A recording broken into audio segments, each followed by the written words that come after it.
Hello, welcome back to my channel home made healthy delights. ఈరోజు నేను ఒక ఇన్స్టెంట్గా చిటికెలో అయిపోయే ఒక కర్రీ చూపిస్తానండి.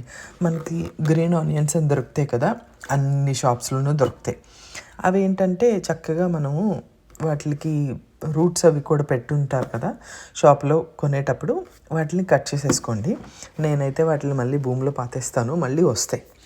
ఆ తర్వాత వీటిల్ని చాలా చిన్న చిన్న ముక్కలుగా కట్ చేసేసుకొని వాష్ చేసుకున్న తర్వాత పక్కన పెట్టేసుకొని తర్వాత మనము ఒక ప్యాన్ తీసుకొని ఆయిల్ వేసుకొని, ఒక స్పూన్ చాలు, ఎక్కువ అక్కర్లేదు.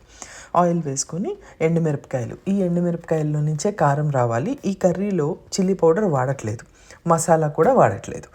సో ఆ తర్వాత తాలింపు వేసుకోవాలి. ఇవి కంప్లీట్లీ ఆప్షనల్. జీలకర్ర ఆవాలు వేసుకోండి, శనగపప్పు మినపప్పు ఇవన్నీ కంప్లీట్లీ ఆప్షనల్, వేసుకోవాల్సిన అవసరం లేదు. సో అవన్నీ వేసేసుకున్న తర్వాత జస్ట్ ఆ తాలింపు అంతా ఒక 2-3 నిమిషాలు ఫ్రై అయిపోతుంది కదా.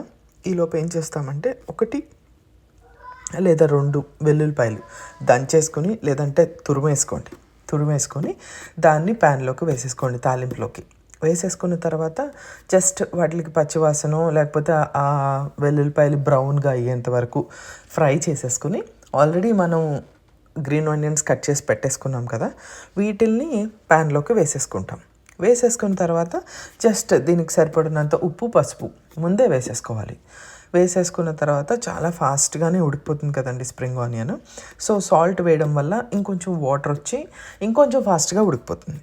ఇది ఒక్కసారి ఆ ఉప్పు పసుపు ఈ ముక్కలన్నిటికి పట్టింది అన్నంత వరకు కలిపేసి, ఆ తర్వాత ఏం చేస్తామంటే మూత పెట్టేసేటప్పటికి ఫాస్ట్గా మగ్గిపోతుంది అనమాట.